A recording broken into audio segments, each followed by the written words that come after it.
بسم الله الرحمن الرحيم. الحمد لله رب العالمين والعاقبة للمتقين والصلاة والسلام على سيد الأنبياء والمرسلين وعلى آله وصحبه أجمعين. أما بعد، قال النبي صلى الله عليه وسلم: اکمل المؤمنین ایمانا احسنهم خلقا، او کما قال علیہ الصلاۃ والسلام. بزرگان محترم، عزیزان گرامی،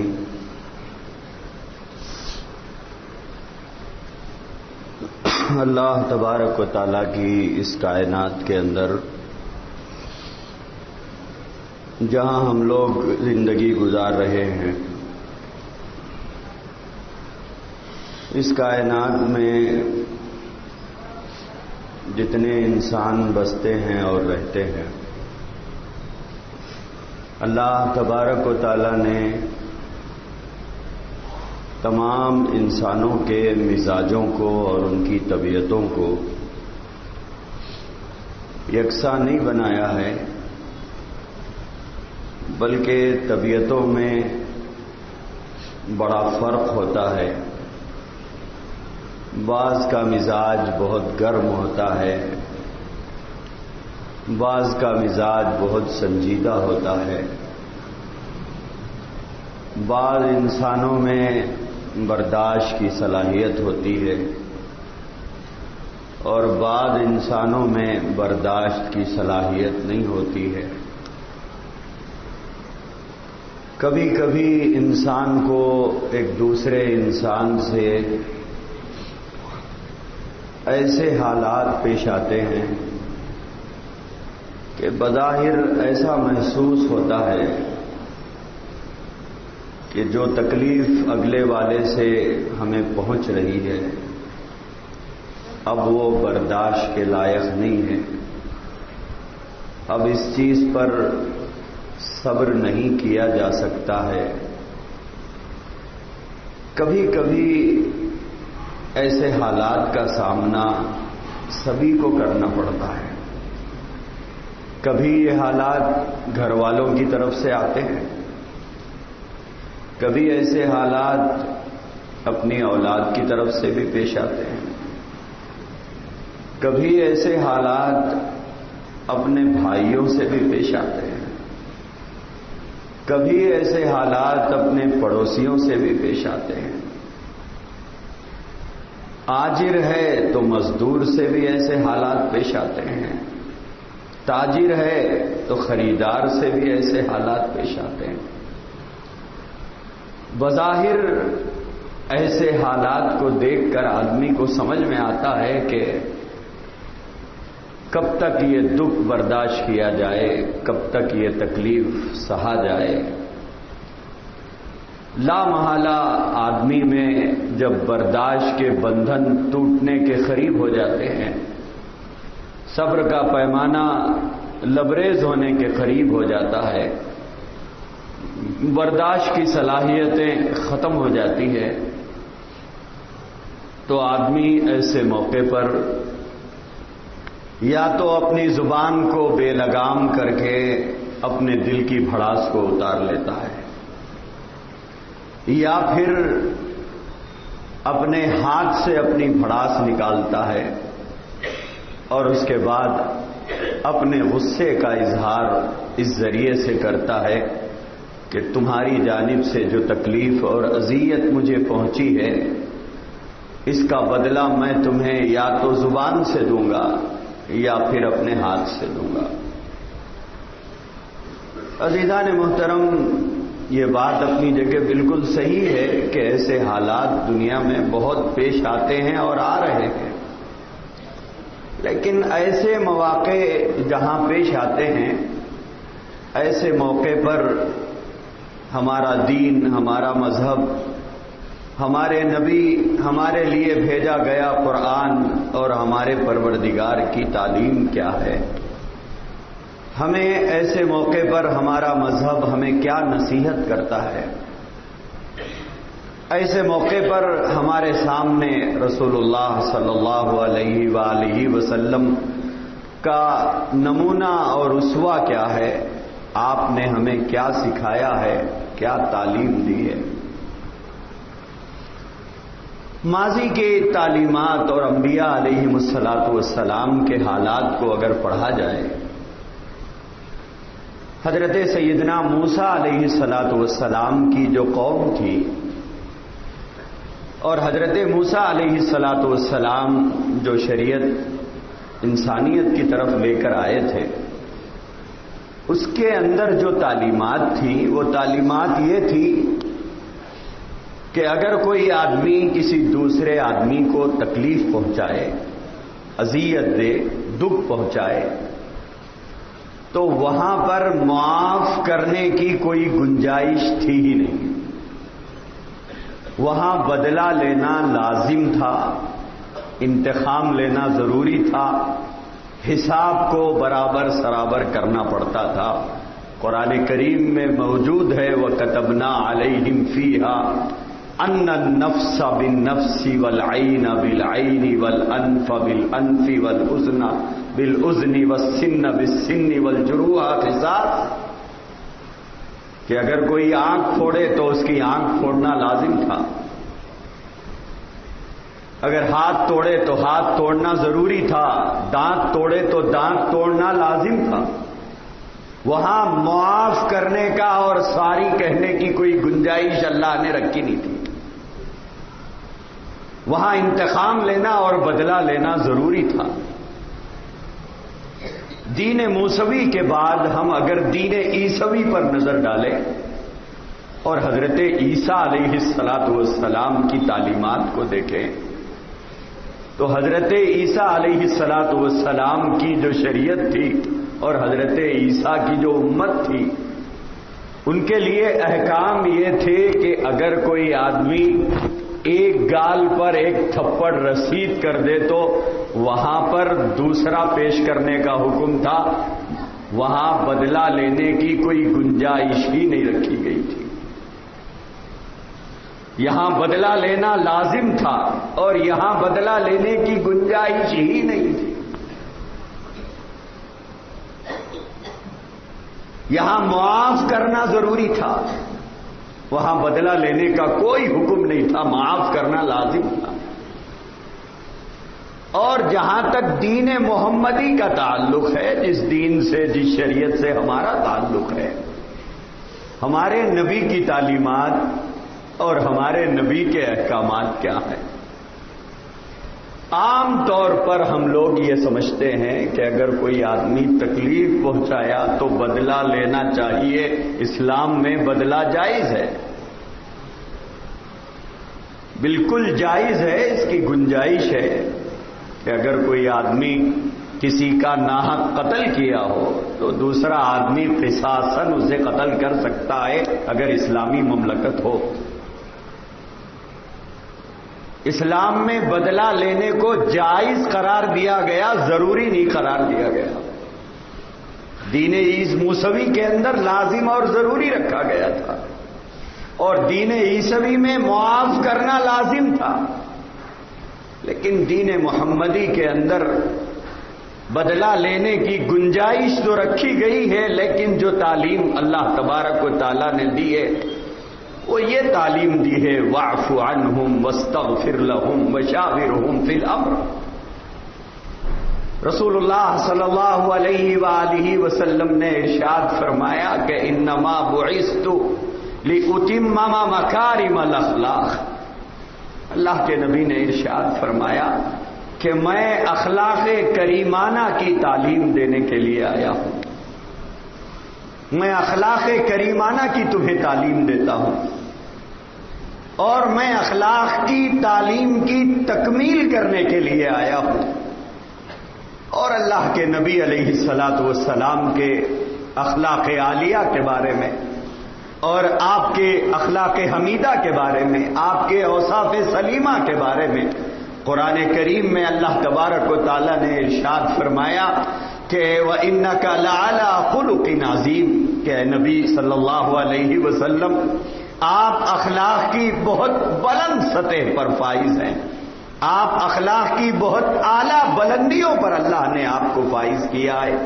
اسی لیے ہمارے آقا سیدنا محمد رسول اللہ صلی اللہ علیہ وآلہ وسلم نے اپنی امت کو جو تعلیم دی ہے وہ یہ تعلیم دی ہے کہ جب تمہارے سامنے ایسے حالات آئیں اور ایسے احوال پیش آئیں جو طبیعت کو ناگوار گزرتے ہوں، اور بعض مرتبہ لوگوں کی جانب سے جو حالات ہمارے سامنے لائے جاتے ہیں وہ حالات کبھی کبھی اس درجہ گھناؤنے ہوتے ہیں اور اتنی مضرت رساں ہوتے ہیں، اتنی تکلیف دہ ہوتے ہیں اور اتنے ایذا پہنچانے والے ہوتے ہیں کہ آدمی کی برداشت کے سارے بندھن ٹوٹنے کے قریب ہو جاتے ہیں، اس کے صبر کا پیمانہ لبریز ہونے کے قریب ہو جاتا ہے، اتنا ضد کر دیتے ہیں لوگ کبھی کبھی۔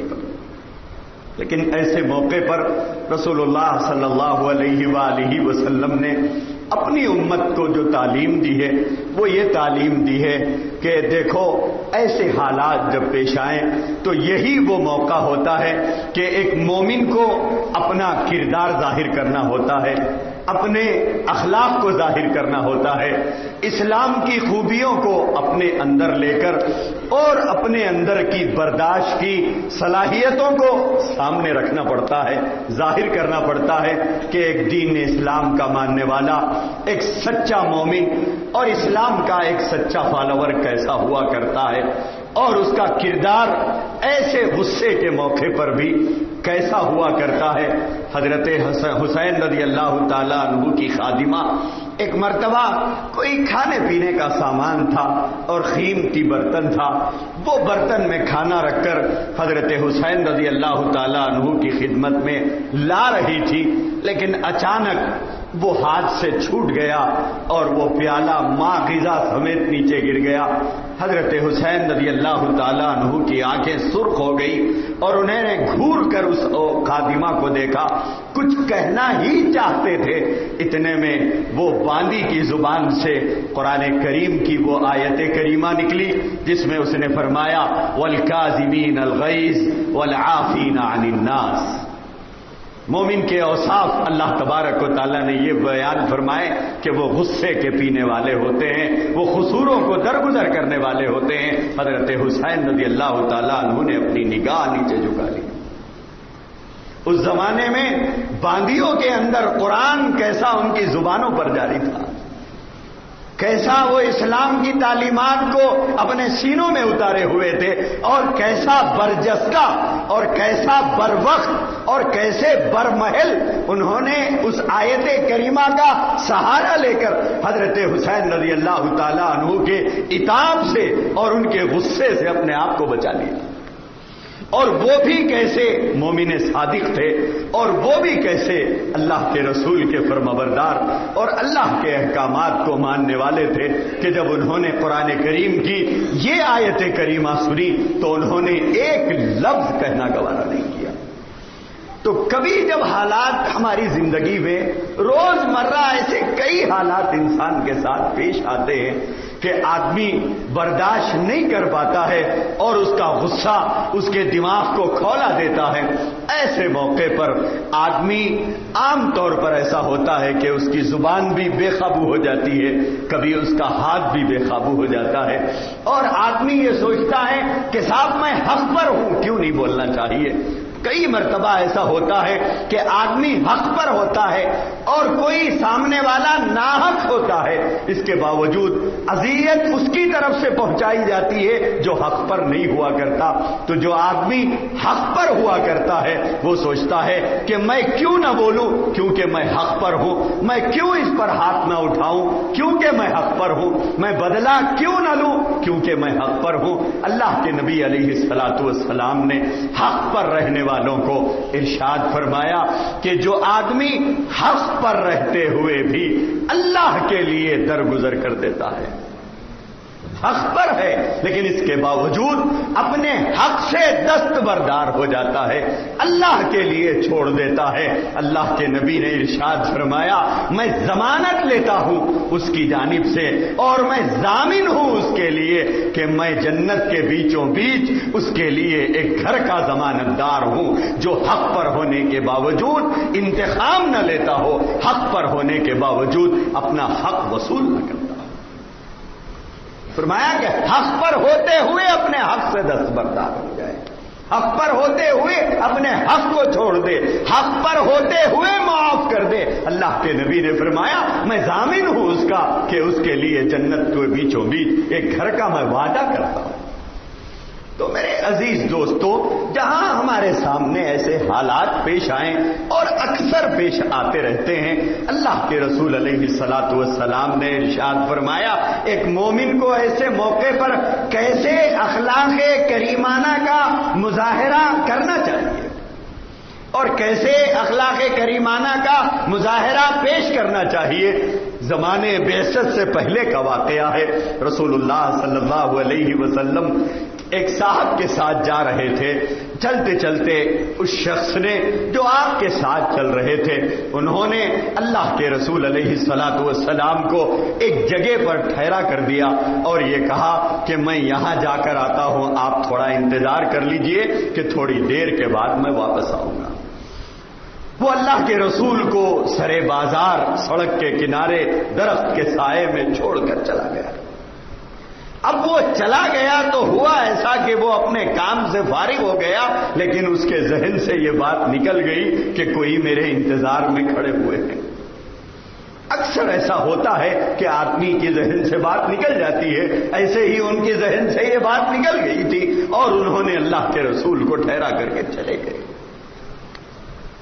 3 دن کے بعد انہیں یاد آیا کہ میں محمد رسول اللہ صلی اللہ علیہ وسلم کو ایک جگہ کھڑا کر کے آیا تھا، پتہ نہیں کیا بنا ہے۔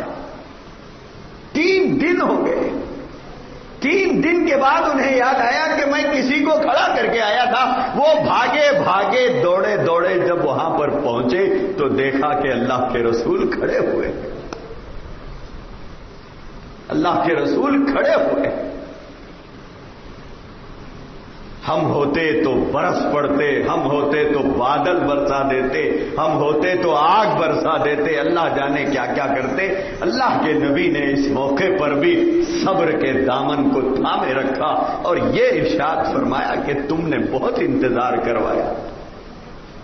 حضور نے فرمایا تم نے بہت انتظار کروایا۔ اللہ کے نبی علیہ الصلاۃ والسلام نے اپنی امت کو جو تعلیم دی ہے وہ یہی تعلیم دی ہے۔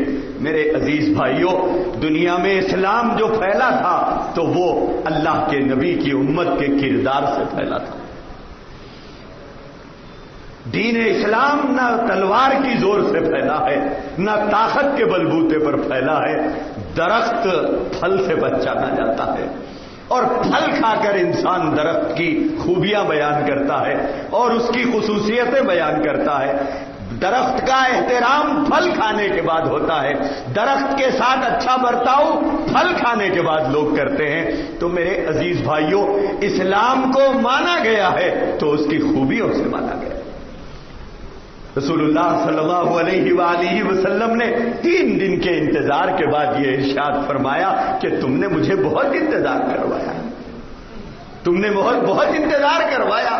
اور اس کے بعد اللہ کے نبی کی تعلیمات کو آپ اٹھا کر دیکھیں تو حضور علیہ الصلاۃ والسلام نے اپنی امت کو یہ تعلیم دی کہ اکمل المؤمنین ایمانا احسنهم خلقا۔ ایک عجیب بات محدثین نے اس حدیث کے ذیل میں لکھی ہے، یہ ارشاد فرمایا ہے کہ اللہ کے رسول نے یہ ارشاد فرمایا کہ مومن کامل کوئی آدمی بنا ہے یا نہیں بنا ہے، واقعی وہ سچا مومن ہے یا نہیں ہے، اس کا ایمان مکمل ہوا ہے یا نہیں ہوا ہے، ایمان کے اعتبار سے وہ کہاں ٹھہرا ہوا ہے، کس مقام پر ٹھہرا ہوا ہے۔ اللہ کے نبی نے ارشاد فرمایا کہ وہ جانچنا بڑا آسان ہے۔ اللہ حضور علیہ الصلاۃ والسلام کا ارشاد ہے کہ ایمان کے اعتبار سے کامل ایمان ایمان والا وہ ہے جو اخلاق کے اعتبار سے سب سے اچھے اخلاق والا ہو. ایمان مکمل ہے یا نہیں ہے یہ جانچنے کے لیے آدمی اپنے اخلاق کو دیکھے کہ میرے اخلاق کیسے ہیں.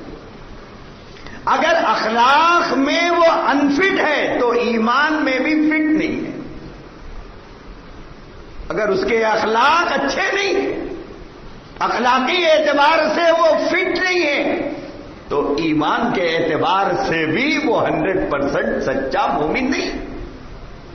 سچے مومن کی علامت اللہ کے نبی نے یہ ارشاد فرمائی کہ جو مومن صادق مومن کامل ہوتا ہے اس کے اخلاق کی بلندیاں بھی ویسے ہی ہوتی ہیں. دونوں کو ٹیلی کر کے آدمی دیکھے، دونوں کو ملا کر دیکھے، دونوں کی جانچ کر کے دیکھے. اگر اخلاق مکمل ہے تو سمجھنا چاہیے کہ ایمان بھی مکمل ہے. اگر ایمان مکمل ہے تو سمجھنا چاہیے کہ اخلاق مکمل ہے.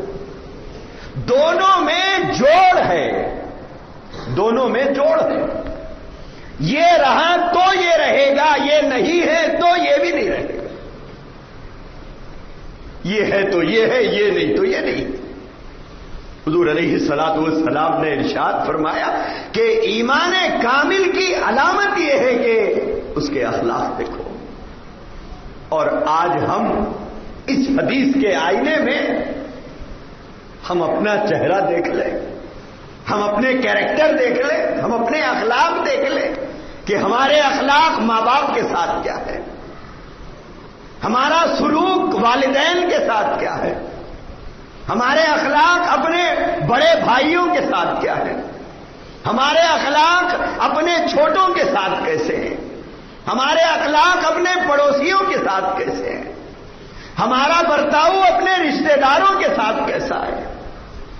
داماد ہے تو سسرال والوں کے ساتھ کیسا ہے، شوہر ہے تو بیوی کے ساتھ کیسا ہے، باپ ہے تو اولاد کے ساتھ کیسا ہے، بھائی ہے تو بہنوں کے ساتھ کیسا ہے، گھر کا بڑا ہے تو چھوٹوں کے ساتھ کیسا ہے، دکان کا مالک ہے تو نوکروں کے ساتھ کیسا ہے، آجر ہے تو مزدور کے ساتھ اس کا کیا برتاؤ ہے.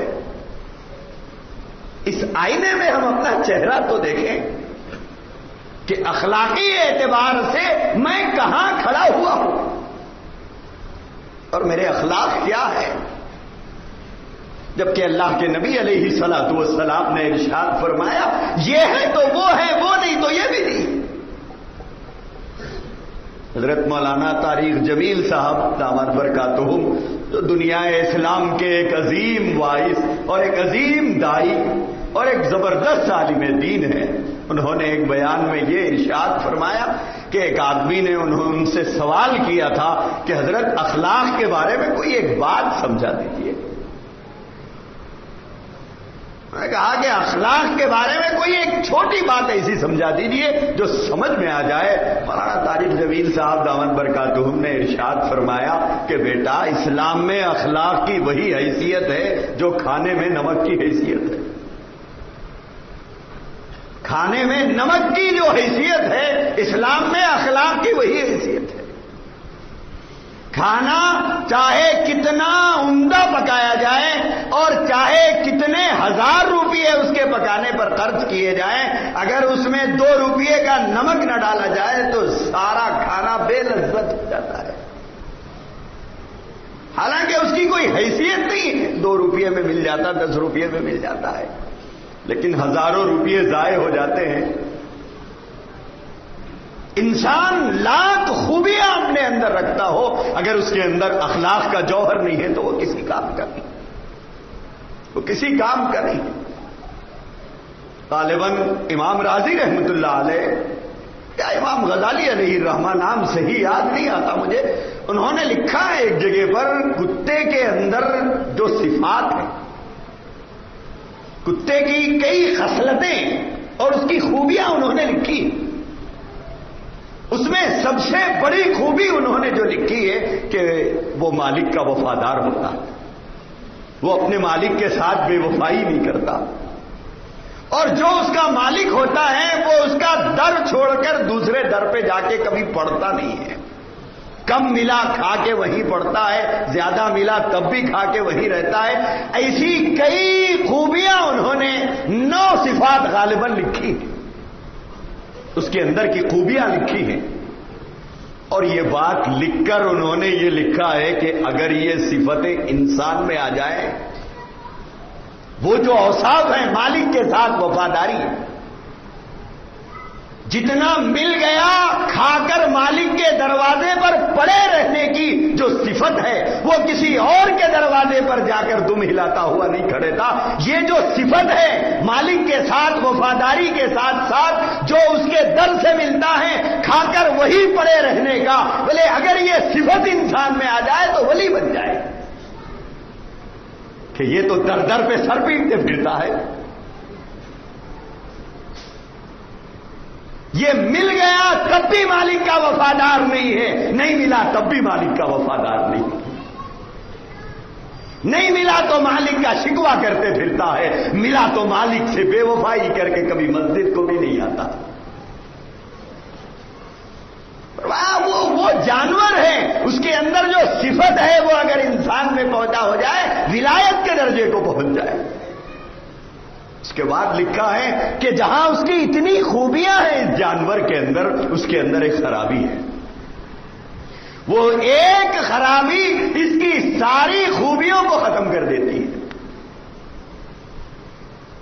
اور وہ خرابی کے بارے میں لکھا ہے کہ وہ خرابی یہ ہے کہ وہ اپنی ہم جنس کو، یعنی آپ نے دیکھا ہوگا کہ ایک کتا اپنی گلی میں کسی دوسرے کو برداشت نہیں کرتا.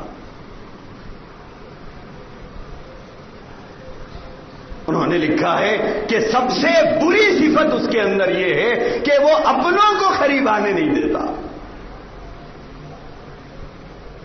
تو میرے عزیز بھائیوں، یہ خوبیاں ہیں. تو رسول اللہ صلی اللہ علیہ وسلم نے جو تعلیم امت کو دی ہے اس کے اندر یہ ارشاد فرمایا کہ تمہارے اخلاق بلند ہونا چاہیے، تمہارے اخلاق بلند ہونا چاہیے. آج ہر مسلمان کہتا ہے، آج ہر مسلمان کی زبان سے سن لیجئے کہ وہ غیروں کی تعریف کر رہا ہے اور اپنوں کی برائی کر رہے ہیں. آج اکثر مسلمان اپنے مسلمان بھائیوں کی تعریف کرنے کے بجائے دوسروں کی تعریف کر رہے ہیں اور اپنوں پہ لعنت بھیج رہے ہیں. اور ایک غلط جملہ ہم اپنی زبان سے بار بار بولتے ہیں کہ صاحب یہ مسلمان سے تو غیر اچھے ہیں. مسلمان سے غیر کبھی اچھا نہیں ہوتا ہے، یہ جملہ نہیں بولنا چاہیے. اخلاق کے اعتبار سے کہیے، کردار کے اعتبار سے کہیے، معاملات کو صاف رکھنے کے اعتبار سے کہیے، لیکن عمومی لفظ نہیں بولنا چاہیے. عمومی لفظ نہیں بولنا چاہیے کہ صاحب وہ اچھے ہیں، وہ کبھی اچھے نہیں ہیں. کیوں؟ اس لیے کہ انما المشرکون نجس، ان کے اندر کفر کی نجاست ہے. اور مومن ہزار برائیوں کے باوجود، کروڑوں برائیوں کے باوجود بھی وہ مومن ہے. اللہ کے بعد اس کی جان کی قیمت ہے. تو آج ہم اپنی زبانوں سے غیروں کی تعریف کر رہے ہیں اور اپنوں پہ لعنت بھیج رہے ہیں کہ صاحب ہماری قوم جہاں رہتی ہے ان کی گفتگو کا انداز جدا گانا، ان کے کاروبار کا طریقہ جدا گانا، ان کا ملنے جلنے کا انداز جدا گانا. جو قوم انسانیت کی رہبری کے لیے آئی تھی، جو قوم انسانیت کو راستہ بتانے کے لیے آئی تھی، آج وہی قوم راہ راست سے ہٹی ہوئی ہے. اور ہمارے اخلاق اور ہمارے کردار پر ہم نظر ڈال کے اگر دیکھیں تو پتہ چلتا ہے کہ ہمارے اخلاق کیا ہے. اور ہمارے بزرگان دین نے جو اخلاق کے مظاہرے پیش کیے تھے، حضرت جنید بغدادی رحمت اللہ علیہ، آپ جانتے ہیں کتنے بڑے اللہ والے تھے. ایک مرتبہ حضرت جنید بغدادی رحمت اللہ علیہ کھیتوں کے منڈیر پر سے جا رہے تھے. دونوں طرف کھیت ہے اور کھیت کے درمیان میں جو منڈیر جو راستہ ہوتا ہے وہ مشکل وہ 1 فیٹ کا ہوتا ہے. اتنا چھوٹا ہوتا ہے وہ منڈیر. حضرت جنید بغدادی رحمت اللہ علیہ اس منڈیر پہ سے جا رہے ہیں. گزر رہے ہیں کہ اچانک نظر پڑی اسی منڈیر پہ سے ایک کتا آ رہا ہے. ہم ہوتے تو پہلے بنڈا تلاش کر لیتے، اللہ کی مخلوق ہے، برا جانور ہے، اسے مارو. مارنے میں ثواب سمجھتے ہیں. دیکھا نہیں آپ نے بہت سے لوگ جانوروں کے ساتھ جو برتاؤ کرتے ہیں، آخر اللہ نے اس کے جسم میں جان رکھی ہے، مار کی تکلیف اسے ہوتی ہے. لیکن بعض لوگ دیکھیے کہ اتنی بے دردی سے کتوں کو ہو یا بلیوں کو ہو یا کسی بھی جانور کو مارتے ہیں، حالانکہ اس کے اندر جان ہوتی ہے. ہمارے حضرت مولانا مسیح اللہ خان صاحب رحمۃ اللہ علیہ بالکل ماضی قریب کے بزرگان دین میں سے ہے، جن کو میں نے بھی دیکھا ہے، ملا ہے، ان کے بارے میں لکھا ہے، اور انہیں کئی لوگوں نے آنکھوں سے دیکھا ہے کہ حضرت کا معاملہ یہ تھا کہ اگر کوئی چیونٹی جاتی رہتی تو بھی اپنے قدم کو روک لیتے، کہتے اللہ کی مخلوق ہے، اللہ کی مخلوق ہے. تو حضرت جنید بغدادی رحمت اللہ علیہ اسی منڈیر میں سے جا رہے ہیں اور سامنے ایک سے کتا آ رہا ہے. حضرت جنید بغدادی رحمت اللہ علیہ نے سوچا کہ میں اتروں یا اسے اتاروں، میں اتر جاؤں یا اسے اتاروں. سوچا کہ یہ اللہ کی مخلوق ہے، کمزور ہے، اگر یہ اتر جائے کھیت میں، اس کے پیر کیچڑ میں دھس جائیں، ہو سکتا ہے اس کی موت واقع ہو جائے، اس کے پیر اندر کو دھس جائیں، اسے تکلیف ہوگی. اللہ نے مجھے اشرف المخلوقات بنایا، میں طاقتور آدمی ہوں. یہی سوچ میں کتا سامنے آ گیا اور حضرت جنید قریب ہو گئے. جیسے ہی نظر پڑی حضرت جنید بغدادی رحمت اللہ علیہ فوراً کھیت میں اتر گئے اور کتا پاس ہو گیا. حضرت جنید بغدادی رحمت اللہ علیہ اپنے پیر کیچڑ سے باہر نکالے، پانی سے اسے دھو لیا، پلٹ کر دیکھا تو اتنے میں کتا بھی پلٹ کے دیکھ رہا تھا. تو دل میں خیال آیا اللہ کا شکر ہے کہ میں نے اللہ کی ایک مخلوق کے ساتھ اکرام کا معاملہ کیا. غیب سے ایک آواز آئی، جنید اگر آج تم یہ معاملہ نہیں کرتے تو ہم اولیاء کی صف سے تمہارا نام بھی نکال دیتے.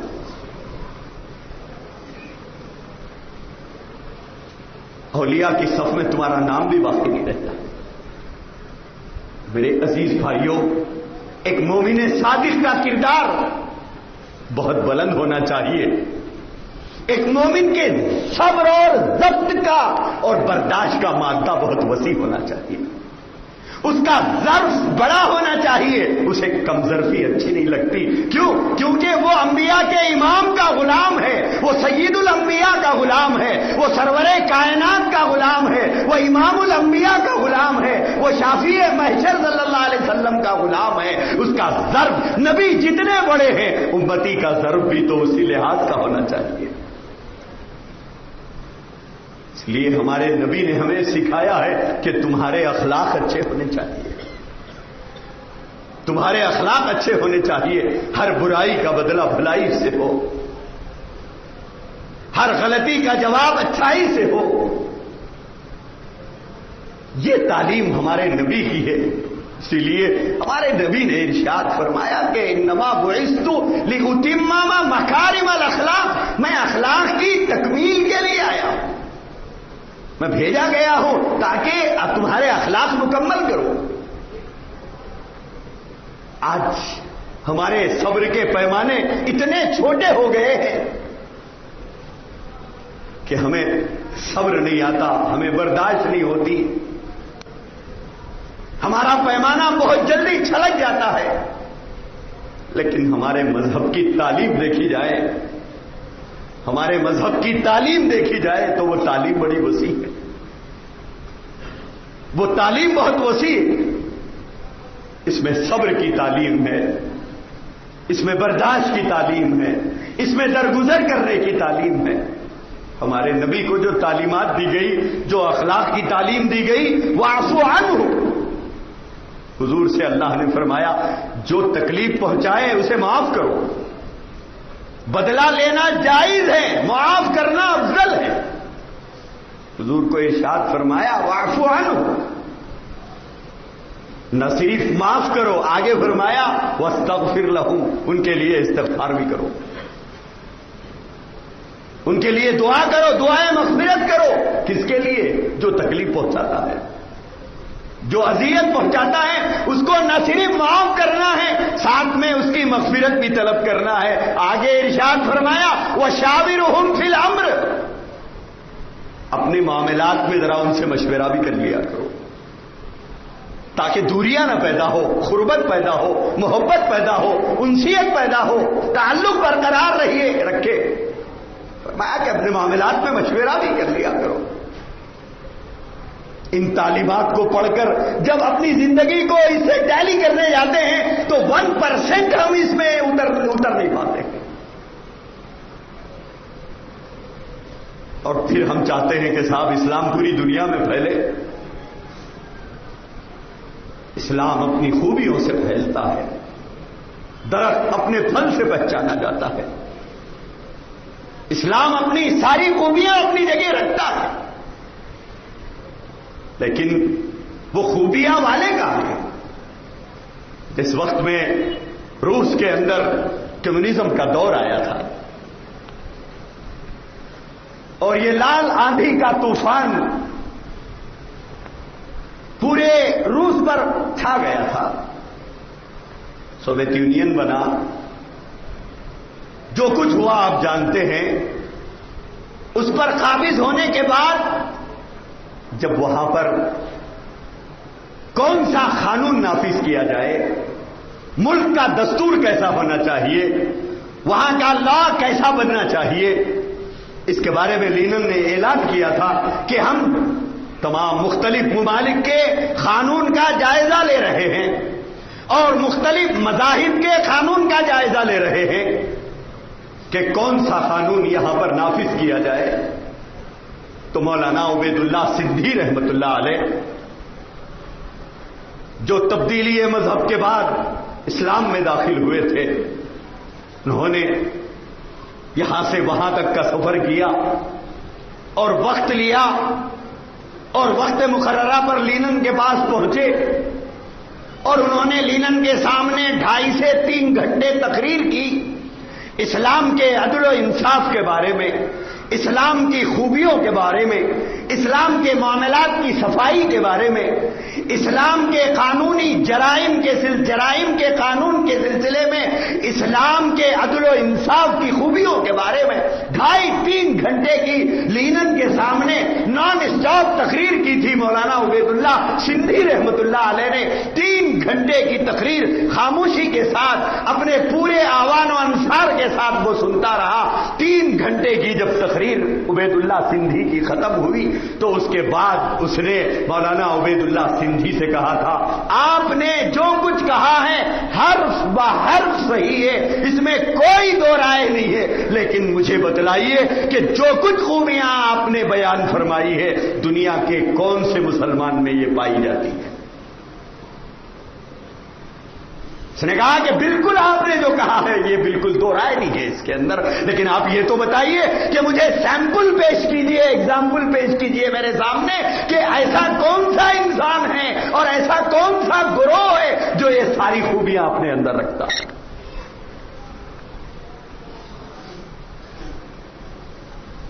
لینن نے اس موقع پر مولانا عبید اللہ سندھی رحمت اللہ علیہ سے کہا تھا کہ جو چیز کتابوں میں لکھی ہوتی ہے وہ حقیقت میں کم پائی جاتی ہے۔ میرے عزیز بھائیوں، ہم صرف اسلام کی خوبیاں بیان کرتے جاتے ہیں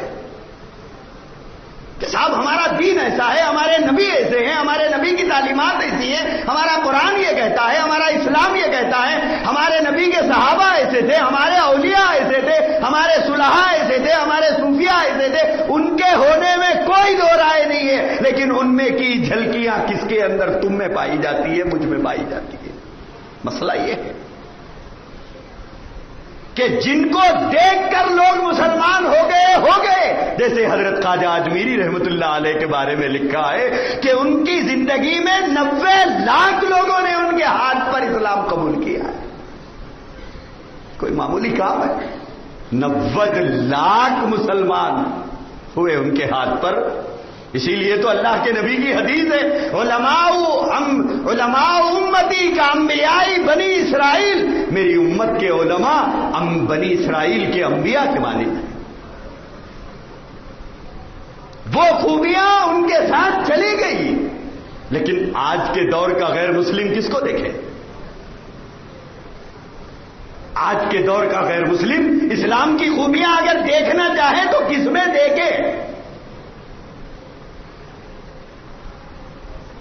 بڑوں کا جو ادب ہے، چھوٹوں کے ساتھ جو شفقت ہے، پڑوسیوں کے ساتھ جو حسن سلوک ہے، آج کوئی دیکھنا چاہے تو کس میں دیکھے؟ ساری خوبیاں بیان کرنے سے نہیں ہوتا ہے. کوئی عملی نمونہ، کوئی عملی کردار، کوئی ایگزامپل ان کے سامنے تو ہو کہ دیکھ کر کہے جائے کہ صاحب یہ وہ شخص ہے جس کی سچائی پر قسم کھائی جا سکتی ہے، صاحب یہ وہ آدمی ہے جس کے وعدے پر قسم کھایا جا سکتا ہے، صاحب یہ وہ آدمی ہے جس کی امانت داری پر قسم کھائی جا سکتی ہے. آج دوسروں کی امانت داری پر کیا قسم کھاتے، بھائی بھائی کی ضمانت دینے تیار نہیں، بھائی بھائی کی ضمانت دینے تیار نہیں ہے. آج ہماری بے دینی اور ہماری بے ایمانی کی حالت یہ ہو گئی ہے کہ سگا بھائی سگے بھائی کی ضمانت دینے تیار نہیں. جو آدمی اپنوں کی نظروں میں اس درجہ گر جاتا ہے وہ غیروں کی نظروں میں کیا کھلتا ہے؟ وہ غیروں کی نظروں میں کیا کھلتا ہے؟ میرے عزیز بھائیوں، اسی لیے ہم اپنے آپ کو اس سانچے میں ڈالنے کی کوشش کریں. صبر کا پیمانہ ہمارا جلد ربریز نہ ہو، برداشت کی صلاحیتیں ہمارے اندر ہو، لوگوں کو سہنے کا انداز ہو، لوگوں کو برداشت کرنے کی صفات اپنے اندر پیدا کریں. برائی کا بدلہ بھلائی سے دینے کی جتنی کوشش ہم سے ہو سکتی ہے وہ ہم کریں. ایک دم بیک وقت کوئی آدمی اللہ کا ولی نہیں بن جاتا. آدمی رفتہ رفتہ ایک ایک خوبی دوسری خوبی کو پیدا کرتی ہے. جیسے محدثین نے لکھا ہے کہ جہاں ایک بدعت پیدا ہوتی ہے تو وہاں ایک سنت رخصت ہو جاتی ہے. سنت رخصت ہونے کے بعد اس جگہ بدعت آ جاتی ہے. تو انسان کے اندر سے ایک اچھائی جب نکل جاتی ہے تو اس کی جگہ برائی آ جاتی ہے. اگر اچھائی انسان کے اندر آتی ہے تو وہ پلیس خالی ہو جاتی ہے، وہاں سے ایک برائی نکلتی ہے، وہاں ایک اچھائی سٹ ہو جاتی ہے. تو ہم کو کوشش کرنا ہوگا کہ ہم اپنے آپ کو اچھے بنائیں، اچھے اخلاق سے سنواریں، اچھے کردار سے سنواریں. ہمارے اخلاق اچھے ہوں، ہمارا کردار اچھا ہو.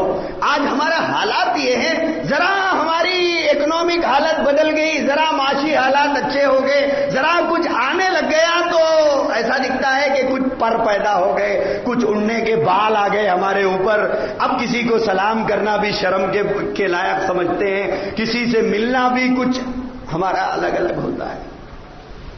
ذرا ہماری حالت سدھری تو ہماری حالت بدل جاتی ہے.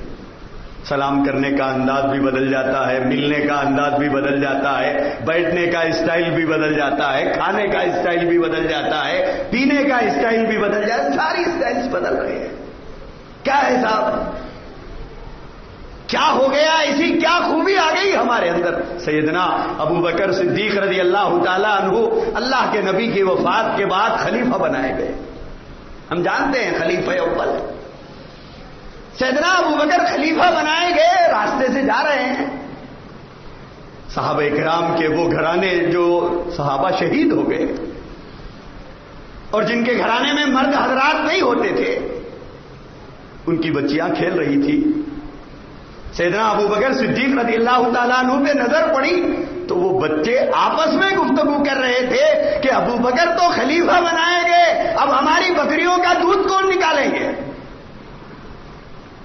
ابو بکر تو خلیفہ بنا دیے گئے، ہماری بکریوں کا دودھ کون نکالیں گے؟ سیدنا ابو بکر صدیق رضی اللہ تعالیٰ عنہ کے کانوں میں آواز پڑی تو حضرت ابو بکر رک گئے اور ان سے کہا، بچوں ابو بکر کہاں چلا گیا؟ سیدنا ابو بکر نے فرمایا، ابو بکر کہاں گیا؟ ابو بکر ہی نکالے گا. خلیفہ بن گیا تو کیا ہوا؟ ابو بکر ہی نکالے گا. خلافت ہے، نبی کی خلافت ہے، وہ حصے میں آئی ہے جس ابو بکر کے بارے میں اللہ کے نبی نے ارشاد فرمایا کہ جنت کا وہ دروازہ فخر کرے گا اپنے اوپر جس دروازے سے ابو بکر جنت میں داخل ہوں گے. جنت کے 8 دروازے ہیں. اللہ کے نبی نے فرمایا ابو بکر جس دروازے سے داخل ہوں گے جنت کا وہ دروازہ فخر کرے گا کہ مجھے یہ اعزاز حاصل ہے کہ رفیق یار غار صدیق اکبر میرے اندر سے داخل ہوئے. مرتبے کا یہ حال، منصب کا وہ حال، اخلاق اور کردار کا یہ حال. خلیفہ وقت ہے اور یہ کہہ رہے ہیں کہ ابو بکر دودھ نتھارے گا. کون نتھارے گا؟ میں نتھاروں گا. ابو بکر کہاں چلا گیا؟ آج 2 روپیے 2 پیسے چند ٹکے تھوڑی جائیداد ہمارے اندر آ جاتی ہے، ہمارے حالات بدل جاتے ہیں، ہمارے انداز بدل جاتے ہیں، ہمارے بولنے کا اسٹائل بدل جاتا ہے، ہمارے بیٹھنے کا اسٹائل بدل جاتا ہے، ہمارے ملنے کا انداز بدل جاتا ہے. میرے بھائیوں، درخت کو جب پھل لگتے ہیں تو کوئی درخت اوپر نہیں جاتا، درخت تو نیچے کی طرف جھکتا ہے. درخت کو جب پھل لگتے ہیں تو درخت نیچے جھکتا ہے، اوپر نہیں جاتا. اللہ نے نوازا ہے تو شکر کے جذبات سے آدمی کو جھکنا چاہیے، نہ یہ کہ غرور اور تکبر کی چادر اوڑھنا چاہیے. اس لیے ہم کوشش کرتے رہے، برسوں میں جا کے بنیں گے. کوئی آدمی بنتے بنتے بنتا ہے، ایک وقت نہیں بنتا. حضرت جبرائیل علیہ السلام اخلاق کا لڈو لا کے آپ کو نہیں کھلائیں گے کہ بھئی اخلاق کا لڈو کھا لو کل سے عقل مند کہلاؤ گے. نہیں، آدمی کو سدھارنا، اپنے آپ کو سدھارنا پڑتا ہے. غصے کی کڑوی کسیلی کو برداشت کرنا پڑتا ہے، اور اس وقت میں سینے پہ جو چوٹ لگتی ہے اس چوٹ کے وقت میں اپنے رب کو پکارنا پڑتا ہے، اے اللہ میں نے یہ تیرے لیے برداشت کیا. یہی وہ موقع ہوتا ہے کہ اس گنہگار کا رب سے تعلق قائم ہو جاتا ہے. یہ وہ موقع ہوتا ہے کہ رب کی رحمت متوجہ رہتی ہے. جو آدمی الحب للہ والبغض للہ، محبت ہے تو اللہ کے لیے ہے، عداوت ہے تو اللہ کے لیے ہے. بنتے بنتے جا کر ایک دن آدمی پورا بنتا ہے، ایک وقت نہیں بنتا ہے. لہذا ہم کوشش کریں، آغاز کریں، انجام اس کے ہاتھ ہے. آغاز کر کے دیکھ، بھیگے ہوئے پروں سے پرواز کر کے دیکھ. انہی بد اخلاقیوں سے عقل مند بننے کی کوشش کرنا ہے. اسی غصے سے اپنے غصے کو ختم کرنے کی کوشش کرنا ہے. برداشت کی صلاحیتیں نہ ہونے کے باوجود برداشت کی صلاحیتیں اپنے اندر پیدا کرنا ہے. اور بڑوں کے ساتھ، صاحب حیثیت لوگوں کے ساتھ، عہدے اور منصب رکھنے والوں کے ساتھ تو لوگ اچھا برتاؤ کرتے ہی ہیں، لیکن کمزوروں کے ساتھ عام طور پر لوگ زبان قابو میں نہیں رکھتے. کار والے سے اگر غلطی ہو جائے تو گالی دینے کی ہمت نہیں ہوتی. رکشے والے سے اگر غلطی ہو جائے تو بے ساختہ اس کی ماں کو نوازنا ہمارے لیے آسان ہوتا ہے. ہمارے لیے اس کی ماں کو نواز دینا آسان ہوتا ہے، کیونکہ معلوم ہے رکشے والا ہے، وہ کچھ نہیں کہے گا کیونکہ ہم تو گاڑی پر ہیں. اپنی برداشت کی صلاحیتوں کو بنانے کا آغاز اپنے سے کمزوروں کے ساتھ حسن سلوک کرتے ہوئے بناؤ. حسن سلوک کرتے ہوئے بناؤ. آپ کے سامنے گاڑی جا رہی ہے اور وہ ہلتا نہیں ہے تو آپ ہارن بجائیں گے، گالی نہیں دیں گے. لیکن اگر رکشے والا ہو، بنڈی والا ہو تو تھوڑی موٹی آواز میں بولیں گے اور موٹا جملہ بولیں گے اس کو. کیوں؟ کیونکہ وہ کمزور ہے، کمزور ہے. میرے عزیز بھائیوں، یہ ہمارے مذہب کی تعلیم نہیں ہے. ہمارا مذہب تو ہر ایک کے ساتھ کلہم سوا، تمام لوگ برابر ہیں.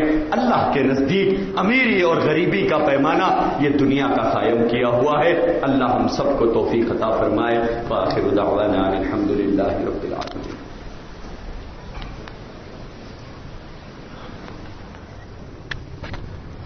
السلام علیکم ورحمۃ اللہ وبرکاتہ. خیریت؟